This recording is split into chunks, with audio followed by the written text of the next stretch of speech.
بات بات پہ ہائپر ہو جانا، غضبناک ہو جانا، اسلام میں یہ پسندیدہ کام نہیں ہے. ہمارے قرآن کی میں نے آیت پڑھی کہ اللہ نے جنتی لوگوں کی صفت بیان کی کہ والکاظمین الغیظ، یہ لوگ غصے کے کڑوے گھونٹ کو پیتے ہیں. تو ہمیں یہ پتہ چل گیا ان آیتوں سے، ان احادیث سے، اور بھی بہت ساری احادیث ہیں لیکن میں نے مختصر آپ کے سامنے پیش کی ہیں. اسلاف کے واقعات ہیں بہت اس پہ. اس سے ہمیں یہ بات تو پتہ چل گئی کہ ایک دم ہائپر ہو جانا، غضبناک ہو جانا، یہ کوئی اچھا کام نہیں ہے. یہ میں اس لیے ایکسپلین کر رہا ہوں کہ آج اس کو بھی اچھا سمجھا جانے لگا ہے. آپ نے نوجوانوں کو دیکھا ہوگا، اکثر ایک ڈائلاگ بولتے ہیں، ابے میری فلاں سے بات چیت ہوئی، اس نے مجھے یہ جملہ کہا، اور تجھے پتہ ہے تیرے بھائی کو جب غصہ آتا ہے، تجھے پتہ ہے، پھر آگے تو مجھے بتانے کی ضرورت نہیں ہے. بھائی بری چیز پہ فخر کیوں کر رہے ہو ہیں؟ یہ شو مارنے کی بات نہیں ہے، یہ آپ کے لیے یہ گدھے ہونے کی دلیل ہے. یہ گدھے ہونے کی دلیل ہے. یہ کوئی خوشی کی بات نہیں. خوشی یہ ہے کہ یار تیرے بھائی کو جب غصہ آتا ہے نا تو بالکل بھی پاگل نہیں ہوتا اس میں. اصل میں تو میری عقل کا پتہ ہی غصے میں چلتا ہے. نارملی تو سب نارمل ہی ہوتے ہیں بھائی. ابھی دیکھو سب یہاں نارمل بیٹھے ہوئے ہیں، نہ میں آپ کو برا لگ رہا ہوں نہ آپ مجھے برے لگ رہے ہیں. آرام سے تمیز سے بیٹھ کے ہم ایک دوسرے کی بات سن رہے ہیں. اصل مقصد ہی کہ جب کسی غصہ آیا ہوا ہو، پھر آپ کا ایٹیٹیوڈ کیا ہوتا ہے، پھر آپ کا اسٹائل کیا ہوتا ہے، پھر آپ کنٹرول میں رہتے ہیں کہ نہیں رہتے. اگر کنٹرول میں رہتے ہیں فخر کرنے کی چیز ہے. پھر بولا کرو یار تیرے بھائی کو جب غصہ آتا ہے نا، پھر بھی ایسے ہی رہتے ہیں جیسے ابھی. سمجھ میں نہیں آ رہی بات؟ تو یہ نوجوان یہ ڈائلاگ سیکھ لیں. یہ نہ بولا کریں بھائی تیرے بھائی کو جب غصہ آتا ہے تو پھر پاگل ہو جاتا ہوں میں، پھر میں نہیں دیکھتا. جس کی یہ عادت ہے نا جب غصہ آتا ہے تو بالکل پاگل ہو جاتا ہے، تو خوب سمجھ لو کہ اس طرز عمل میں وقتی طور پر چند بے وقوف آپ کی تعریف کر لیں گے کہ یار یہ کسی کی نہیں سنتا، ڈرتا ورتا نہیں ہے. چند بے وقوف تعریف کریں گے، لیکن ایسا آدمی پریکٹیکل لائف میں بری طرح ناکام ہوتا ہے. یہ نہ دین کا نہ دنیا کا، کہیں بھی ترقی نہیں، نہ کاروبار کر سکتا ہے، یہ نہ جاب کر سکتا ہے، نہ اللہ کو راضی کر سکتا ہے. جو غصے میں کیا ہو جاتا ہے؟ پاگل.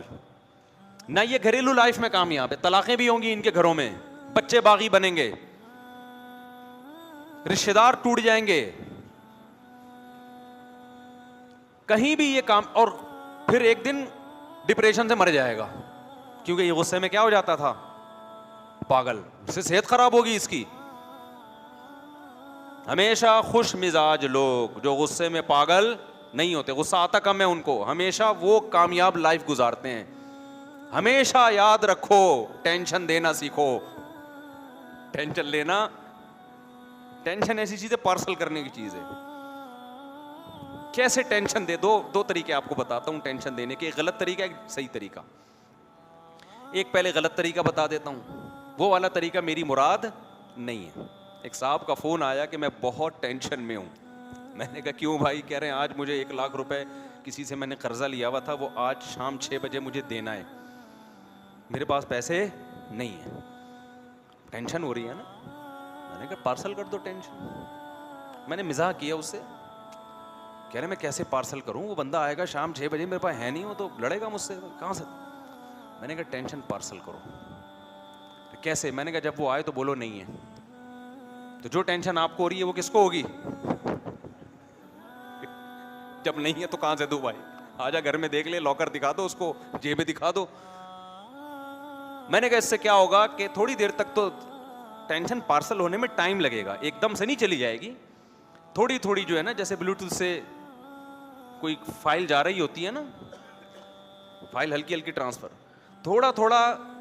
آپ ابھی غصے میں رہو گے کیونکہ وہ غصے میں آپ کو ٹینشن دے رہا ہوگا، جلدی لے گا نہیں وہ، لیکن آہستہ آہستہ آہستہ آہستہ جب اس کو یقین ہو جائے گا نا اس کمبخت کے پاس سے ایک دھیلا نکلنے والا نہیں ہے، تو آپ کی ٹینشن پوری کی پوری کہاں ٹرانسفر ہو جائے گی؟ ادھر. اور یہ فائل وہاں جیسے ٹرانسفر ہوئی، آپ کے جو میموری کارڈ ہے نا اس میں ڈیٹا کی مزید ٹینشنوں کی اسپیس کیا ہو جائے گی؟ بڑھ جائے گی. ہر آدمی کے نا دماغ میں ایک میموری کارڈ ہے جس میں ایک خاص حد تک ٹینشن برداشت کرنے کی صلاحیت ہے. تو اگر وہ ٹینشن ریلیز ہوتی رہے گی تو مزید ٹینشنوں کی جگہ بنتی رہے گی. ورنہ اگر یہ والی ٹینشن ختم نہیں ہوئی، ایک اور ٹینشن آ گئی تو بھائی یہ تو دماغ تو دھماکے سے پھٹ جائے گا ایک دن. یہ غلط طریقہ ہے ٹینشن پارسل کرنے کا. ایسا نہ ہو کہ آپ یہ شروع کر دیں. میں نے مذاق کیا تھا اس کے ساتھ، میں نے کہا تھوڑی دیر تو ٹینشن ختم ہونا بیچارے کی. اور ایک صحیح طریقہ ہے ٹینشن پارسل کرنے کا، وہ یہ ہے کہ کسی اور کی حماقت کی سزا اپنے آپ کو مت دو. کسی اور کی حماقت کی سزا اپنے آپ کو مت دو. حماقت وہ کر رہا ہے، غصہ آپ کو آ رہا ہے، تو جو غصہ آئے گا تکلیف میں وہ ہوگا نا. کیا خیال ہے بھائی؟ الٹا کام وہ کر رہا ہے، اسے کچھ نہیں ہو رہا. اسے دیکھ دیکھ کے غصہ کس کو آ رہا ہے؟ آپ کو آ رہا ہے. اس کی صحت کو کچھ نہیں ہو رہا، کام بھی وہ الٹا کر رہا ہے، اس کا کوئی نقصان نہیں ہو رہا. نقصان کس کا ہو رہا ہے؟ آپ کا ہو رہا ہے. اس کا مطلب کیا ہے؟ یہ میں ایک مثال سے سمجھاتا ہوں. ملا نصیر الدین جو تھے نا، ملا نصیر الدین، کسی نے ان سے پھڈا کیا اور پھڈے میں لڑائی کے دوران ان کو گالی دے دی. اب جب ان کو گالی دی ہے تو غصہ آنا چاہیے تھا نا ان کو. اس کا مقصد ہی گالی دینے سے یہ تھا کہ جب میں گالی دوں گا تو ایک دم ہائپر ہو جائیں گے، دماغ خراب ہو جائے گا. یہ بڑے سلجھے ہوئے آدمی تھے. جتنی اس نے گالی دی انہوں نے مسکرا کے اسی طرح کی ایک گالی جواب میں پارسل کر دی. ان کو تو گالی سننے سے غصہ نہیں آیا، جب انہوں نے جواب میں اس کو گالی دی تو اس کو ہو گیا، وہ بیوقوف تھا نا، اس کو کیا ہو گیا؟ غصہ آ گیا. اس کو غصہ آیا، اس نے ایک اور گالی نکالی. یہ مسکرانے لگے، انہوں نے جواب میں ایک اور پارسل کر دی. انہوں نے کنٹرول کیا ہوا تھا کہ اپنے اوپر غصہ نہیں آنے دیں گے. اس نے تیسری پارسل کی، انہوں نے بھی تیسری پارسل کر دی. اب وہ غصے میں ہائپر ہوتا جا رہا ہے اور ان کی صحت پہ کوئی فرق بولو نہیں پڑ رہا. پریکٹس سے آتی ہے یہ چیز تھوڑی سی. اب کیا ہوا کہ جی گالیوں کا تبادلہ شروع ہو گیا. آپ کو پتا ہے، مجھے نہیں پتا وہ ملا رشید وہ تو بر صغیر کے تھے، تو آپ کو پتا ہے انڈیا پاکستان میں گالیوں کی الحمدللہ کمی نہیں.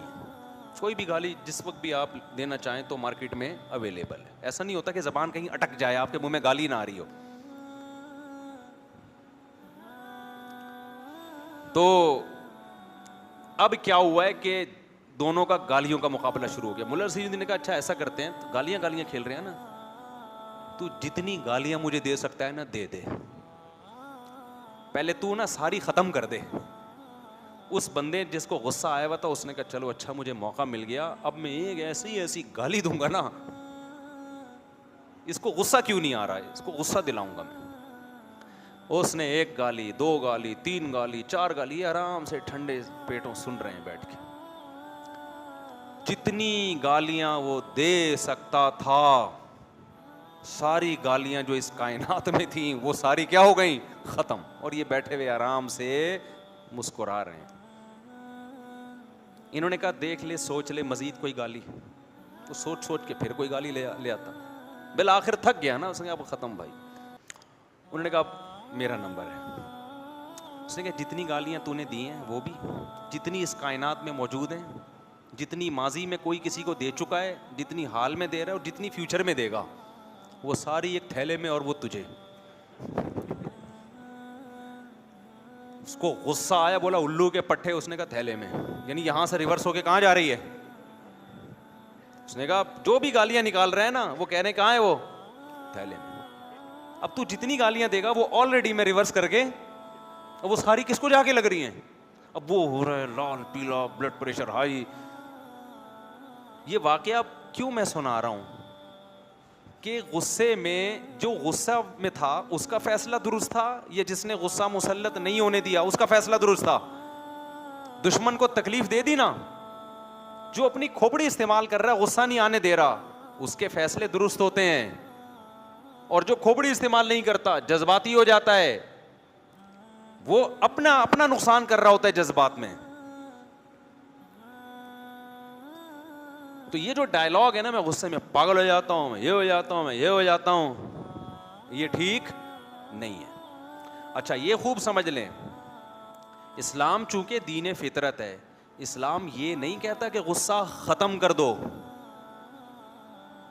کیونکہ اللہ نے آپ کو جتنی صفات دی ہیں کوئی صفت ایسی نہیں ہے جو بیکار اللہ نے دے دی ہو. جیسے ہمیں جسمانی اعضاء اللہ نے دیے، کوئی نہ کوئی ان کا کام ہے نا، پلکیں دی اس کا بھی کوئی کام ہے، آنکھیں دی اس کا بھی کوئی کام ہے، ناک کان، کوئی جسم کا پارٹ ایسا نہیں. بعض اپینڈکس کی جو وہ رگ ہے اس کو ڈاکٹر بعض لوگ کہتے ہیں کہ وہ کوئی کام نہیں ہے، ایسا نہیں ہے. کل ہو سکتا ہے میڈیکل سائنس بتا دے کہ جی یہ اس مقصد کے لیے، بلکہ ہو سکتا ہے یوٹیوب پہ کوئی ریسرچ آ بھی گئی ہو اب تک. تو خوب سمجھ لیں، جیسے اللہ نے ہمیں ظاہری جسمانی عضو دیے، ہر عضو کا کوئی نہ کوئی مقصد ہے، کوئی چیز بیکار نہیں ہے، ایسے ہی اللہ نے جو ہمیں کچھ اندر کچھ صفات دی ہیں، کچھ اندر کچھ قوتیں دی ہیں، وہ قوتیں بھی ہمارے فائدے کے لیے دی ہیں، لیکن ان کو کنٹرول کرنے کی ضرورت ہے، لگام دینے کی ضرورت ہے. اللہ نے ہمارے اندر محبت کا جذبہ رکھا، اب یہ جذبہ غلط استعمال ہو رہا ہے، عشق معاشقے ہو رہے ہیں اور حرام کاریوں کی طرف جا رہا ہے یہ جذبہ. تو اسلام یہ نہیں کہتا محبت کے جذبے کو ختم کر دو، ختم ہو گیا تو بیوی سے کیسے محبت ہوگی، اولاد سے کیسے ہوگی، ماں باپ سے کیسے ہوگی، سب سے بڑی بات اللہ رسول سے کیسے ہوگی، اس کے لیے بھی تو جذبہ چاہیے نا. ملک سے کیسے ہوگی، یہ تو آپ ایک مردہ انسان بن جاؤ گے. اللہ نے شہوانی جذبات رکھے ہیں، ڈیزائرز رکھی ہیں، یہ ڈیزائرز غلط استعمال ہو رہی ہیں، انٹرنیٹ پر فحش فلمیں دیکھی جا رہی ہیں، زنا کی طرف جا رہے ہیں اور جو کچھ گند بلا ہماری سوسائٹی میں. اسلام ڈیزائرز ختم کرنے کا نہیں کہتا، اس کا رخ کیا کہتا ہے، صحیح جگہ لے کے جاؤ، نکاح کی طرف جاؤ، اس سے اولاد ملے گی تمہیں، گھر کا ماحول اچھا ہوگا. تو اور اس کو بھی اعتدال سے لگام دینے کی ضرورت ہے، بے لگام کریں گے وہ ادھر ادھر انسان درندہ بن جاتا ہے، پھر اس کو کنٹرول میں لے کر آئیں. تو اسی طرح غضب، غصہ آنا، یہ اللہ کی طرف سے ایک نعمت ہے، لیکن آج اس نعمت یہ ہمارے کنٹرول میں بولو نہیں ہے. اس کی مثال ہے جیسے گھوڑا دے دیا اللہ نے آپ کو سواری کے لیے، اب بغیر لگام کے گھوڑا اچھا ہوتا ہے یا لگام والا اچھا ہوتا ہے؟ گھوڑے کو آپ لگام دے نہیں رہے تو میرے بھائی آپ گھوڑے پہ سوار نہیں ہوگے، گھوڑا آپ پہ سوار ہوگا، وہ آپ پہ سوار ہو کے بولے گا ادھر کو چل. جیسے جو گھوڑے بے لگام ہوتے ہیں، آپ جب ان پہ بیٹھے، آپ نے جانا انڈا موڑ تھا، گھوڑا لے کہاں گیا آپ کو، یو پی بھی لے گیا آپ کو.